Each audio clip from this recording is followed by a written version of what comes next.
Dobar dan, kao što je napisano, ja imam Asterixov čarobni napitak. Evo samo da ga skinem i evo ga, jel to isti, ima pampur, odnosno ovaj čep i sada ćemo da ga probamo.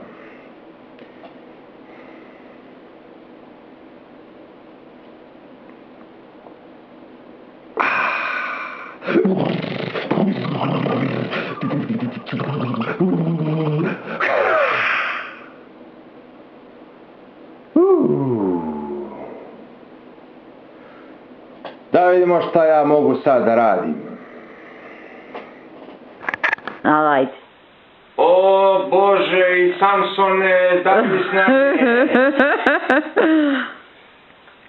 Ajde, pesnice su tu, prsti su tu. Jesu ovo nožni prsti? Jesu i to su isto, čekaj da se ovako zumbiram, vidim te. Ja se držim? Držiš se još I uvek. još ovako glava. Vidi se, sve se vidi. Ajde, krećemo broj. Krećemo. 1, 2, ujebote, 3, 4, Disanje kroz nos. 5, 6, Čekaj, nema da žuđi.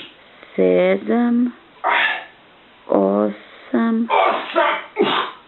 9, ajde još jedan, ajde ne valja neparan broj. 10, bravo, bravo Vlado.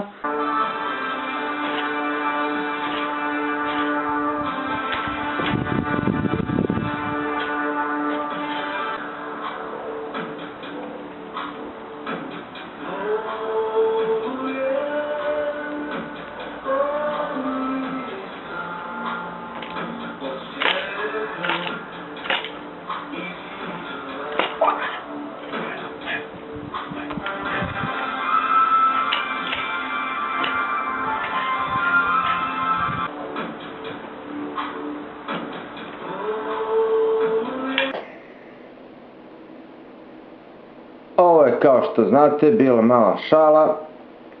Ovo je napravio moj deda pokojni od tikve. Tako naši ljudi prave od tikve, tako su pravili i Galiti u vreme Asterixa. I svi mogući narodi su koristili, koji su imali tikvu da im raste, koristili tikvu da im bude čuture i tako da nose vodu u njima. I ovo je napravio isto ovu vezicu od kože, moj deda uradio, on je bio inače opančar. A šta je čarobni napitak koji nam daje moć? Pa ja mislim, kao i svi vernici, hrišćani, da je to pričešće, hlebom i vinom koje se pretvara u telo i krv Gospodnju, Gospod Isusa Hrista, i ono nam daje snagu, daje nam čistotu i daje nam isceljenje duše i tela, ako ga primamo dostojni i pripremljeni postom i molitvom i vrlinama i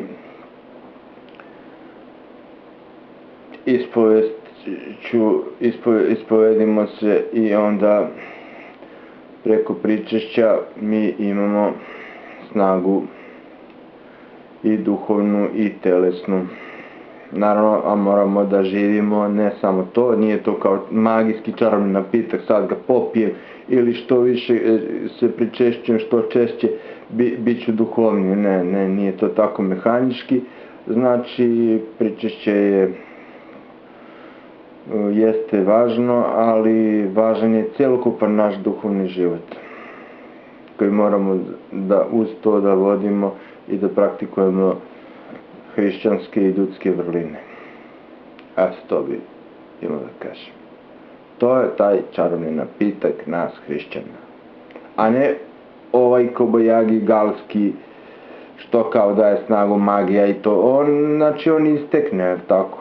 On istekne, vidjeli ste i u Asterixu, on posle nekog kraćeg vremena on izgubi svoje dejstvo i magija prestaje i Asterix je opet nije toliko jak i Obelix kad su ga pili, a pričešće hrišćansko je za vijek i vjekov, znači ne gubi se ništa kada se ono primi i ono ima produženo dejstvo i čak i u večnosti to nam se računa kao nešto dobro što smo radili u svom životu, a to opet daj Bože da nam to ne zavisi sve od nas kad ćemo da pristupimo, nego kada imamo neku volju i snagu da postimo, da se pripremimo dobro i onda, kako kaže Evanđelje, se pričešćujemo telom i krvlju Gospoda Isusa Hrista na zdravlje i na spasenje naših duša i tela. Amin. I još nešto da kažem o pričešću, znači to je kvalitetno vino i dodaje se malo vode, u pravoslavlju govorim, i evo kod katolika je različito nešto, znači vino, voda i crno vino, voda i hleb, nafora, beskvasni hleb. U stvari kod katolika je beskvasni, kod nas je kvasni. I tako, samo što sam htio da kažem da se to na liturgiji prizivam, kada sveštenici prizivaju Svetoga Duha Božjeg da siđe i da osveti taj putir, tu čašu sa vinom i hleb, da oni se pretvaraju u telo i krv Gospodnju. To je Gospod govorio i da trebamo to da jedemo i da pijemo. I tako, to je jedan od sredstava važnih za sticanje života večnog. I to je Gospod govorio Isusu u Evanđeljima. To su kasnije radili i apostoli. Skupljali se na lomljenju hleba i pijenju vina. Kao što je Gospod to pokazao Isus na tajnoj večeri, na Veliki četvrtak. Tako, jeste. I onda ima dosta, to je na neki tajanstveni način se to pretvara u telo i krv Gospodnju. Nismo mi ljudožderi, kao što neki kažu, ovi hrišćani jedu telo i krv nekog momka koga su razapali na krstu. Kao što neki govore tako, ne razumeju i tako, ali ima dosta literature, mada je to tajna, to je velika tajna, sveta tajna, kako se to pomoću Svetog Duha pretvara u telo i krv Gospodnje. Znači mi dobijamo kao neki duh, kao to vino i hleba obogaćene Svetim Duhom, osvećene. Kao što osveštamo vino, vodu, kao što sveštenici osveštavaju ulje, pa je to ulje postalo lekovito ili obogaćeno Svetim Duhom. Sveta vodica i tako dalje, koju koristimo pri hrani i piću. Znači tako je i pričešće. A detaljnije o tome pisano je dosta, imate i na internetu, imate u knjižarama crkvenim i običnim knjižarama i crkvama da kupite i da vidite. Znači toliko sam ja samo hteo da kažem, da dodam, a ostalo zaista to je jedna grana bogoslovlja o pričešću. Ne znam kako se zove, možda i nema tačan naziv, ali uglavnom svetotajinsko bogoslovlje i tu ima dosta o tome i to ne morate da lupate glavu toliko o tome, već je dovoljno da u poslušnosti se pričešćemo i trudimo koliko možemo. Mislim, nije merilo koliko se ko često pričestio da je on veći hrišćanin, da je bolji hrišćanin, da je bolji čovjek, da je duhovni od onoga koji se ređe pričešćuje. To nije merilo i kao što neki novotarci govore da trebamo na svakoj liturgiji da se pričešćujemo, da to već ide mehanički, to već nije to. I plus ja sam kontaktirao sa dosta njih i neki se zaista nedostojno pričešćuju, niti poste, niti se ispovede, a pričešćuju se na svakoj liturgiji, tako da je kod nekih došlo i do nekih poremećaja u ponašanju i neki su imali psihičke tegobe i probleme zbog toga. I kako apostol Pavle kaže, koji se nedostojno pričešćuju, kaže, oni oboljevaju. Tako da, kako kažemo, iz iste se čaše iste iz kašičice se pričešćujemo svi i niko se kao još nije razboleo i sve to. A kad se neko razboli, kažemo, nije se dostojno pričestio. Pa jeste, moramo sa verom da pristupamo i tih nedelju dana koliko nam je crkva odredila da postimo po našoj slabosti. Znači, ranije su hrišćani postili cijele postave, pa se na kraju pričeste i redovno su postili.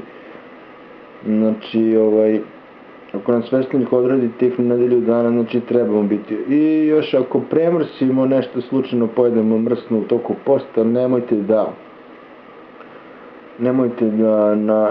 da prekidate post, nego oprosti mi Bože, prekrstite se i nastavite dalje da postite, nije problem.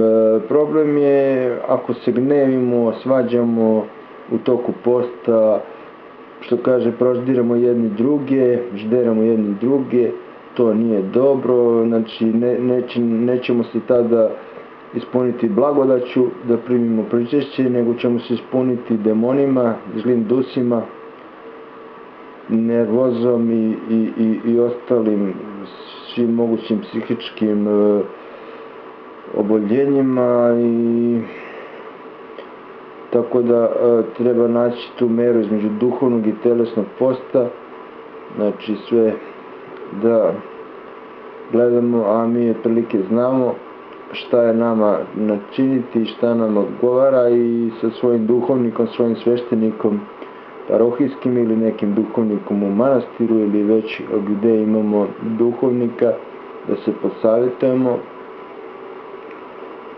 u vezi toga svega i ostalih stvari. Toliko za sada, ne bi vas više zadržavao. Doviđenja.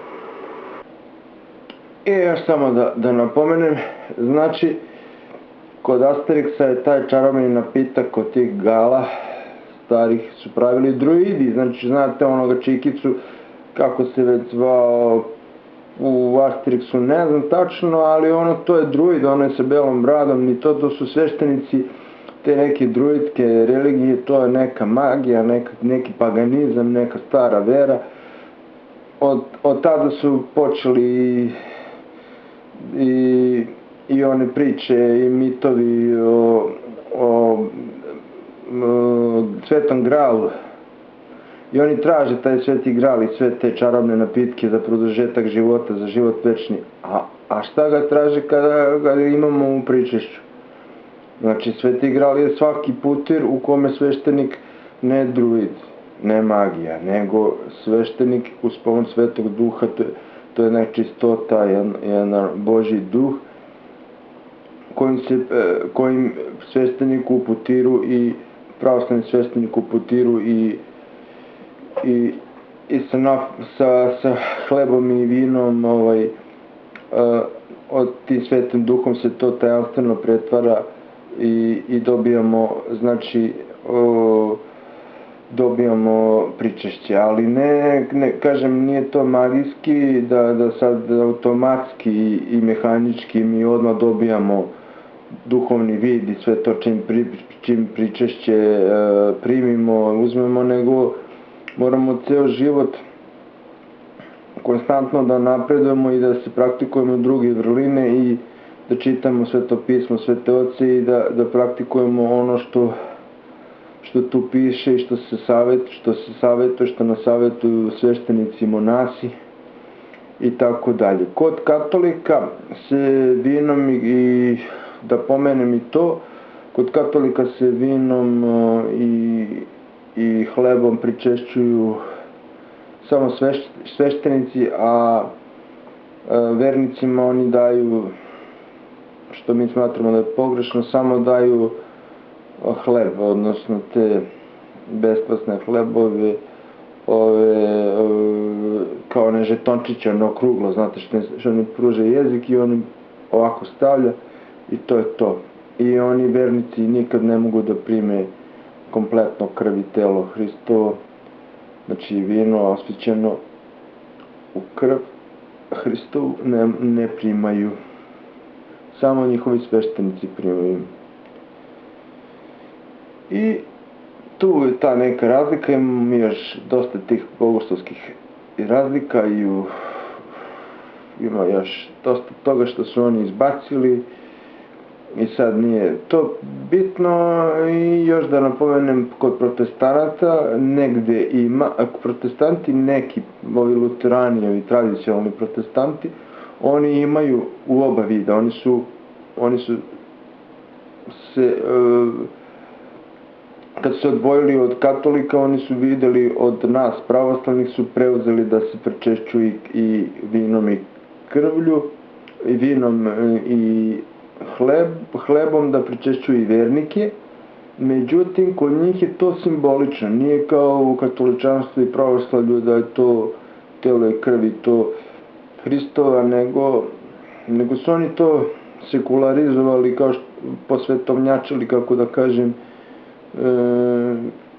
Pa oni su napravili neku instant religiju, nekako još dosta toga su ukinuli iz tradicionalnog hrišćanstva i oni to smatraju samo simboličnim nekim sećanjem na Isusovo stradanje. I tako ove posle protestantske sekte, odnosno manje verske zajednice koje su nastale od njih, baptisti, ovi oni, Jehovini svedoci, adventisti, odnosno subotari, oni imaju neku, na primjer Jehovini kažu to komemoracija Isusove smrti. Eto, toliko koliko je njima Hristos važan, kako oni to zovu, kao da je to neki ateistički sveštenik, neki ateistički političar, i oni jednom godišnje tako, eto, komemorišu i posluže se vinom i hlebom. Adventisti ne znam, oni isto simbolični, mada ne znam koliko puta godišnje, ovi subotari. I ima kod raznih drugih posle protestantskih sekti ili verskih zajednica koji se pričešćuju i belim vinom i mlekom, čak ima neki sam čuo da se pričešćuju, mislim svašta. I tako. To bi bilo toliko, da vas ne zadržavam. I još da napomenemo Sveti Gral, koji su ovi, kako su se zvali, Kelti ili ko već, kralj Artur i potraga njegovih vitezova za Svetim Gralom, putirom u kome je izlivena Hristova krv, koja je primio tu krv, i sad kao oni će, ako ga nađu, dobit će besmrtnost, dobit će život večni.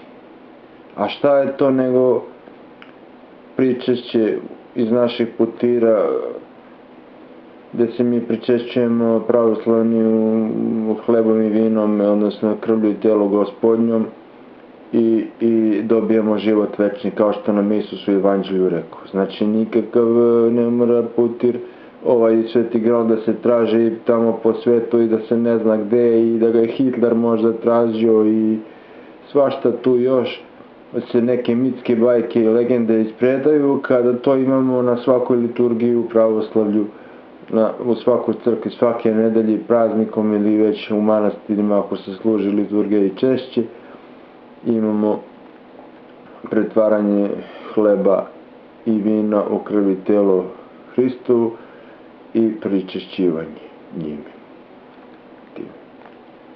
Eto, to je to. To nisam sve ja smislio, nego sam čitao, pomenut ću Vladimira Dimitrijevića, poznatog pravoslavnog publicista iz Čačka, koji dosta pisao o tome i tako na razne te teme, i još od nekih nešto sam i sam malo, ovo sa Asterixovim čarobnim napitkom sam sam ubacio, I tako, to je sve. Od tog čitanja se čovjek nešto i nauči i posle i sam nešto smisli i tako. Toliko za sad. Ja sam Vlada, ovo je moj mail. Ovo je moj glavni mail. Gore je znak koji sam ja osmislio po ugledu na neki drugi hrišćane, a tako kao da je ljubav u središtu. Ovo je moto koji sam smislio, samo spasitelj Srbina spasava. Možda sam ga negdje i davno čuo, negdje i vidio. Bratstvo i sestrinstvo Pravoslavna srpska zajednica sam osnovao pred 3 godine na Facebooku 2012. Grupu sam osnovao i blog. Pa možete nam se priključiti preko grupe na Facebooku. Ovdje je znak isto koji sam ja nacrtao, bogoljublje i čovjekoljublje. U sredini je ljubav. Znači, dve najveće Božje zapovesti: voli Boga i bližnjega svoga kao samoga sebe. Ovo su moji kontakti, hvala na gledanju. Pogledajte moje druge klipove, video snimke, imate tu linkove, moje mailove i mene na drugim društvenim mrežama na kojima se možete i vi priključiti, da ima dosta pravoslavnih. I vidimo se u nekom drugom klipu, ako Bog da. Sve najbolje i svako dobro od Gospoda.